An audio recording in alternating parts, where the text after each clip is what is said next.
In disease condition, we cannot enjoy the food stuff which we take. When we are healthy, we can enjoy the taste of the food. So we have to cure. We have to cure. And how to cure? To be situated in the transcendental position of Krishna consciousness. That is the cure.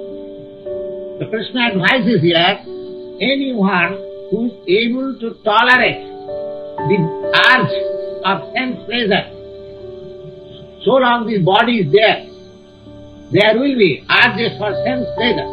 But we have to mold our life in such a way that we should be able to tolerate. That will give us our advancement in spiritual life, and when we are situated in spiritual life, that enjoyment is unending, unlimited.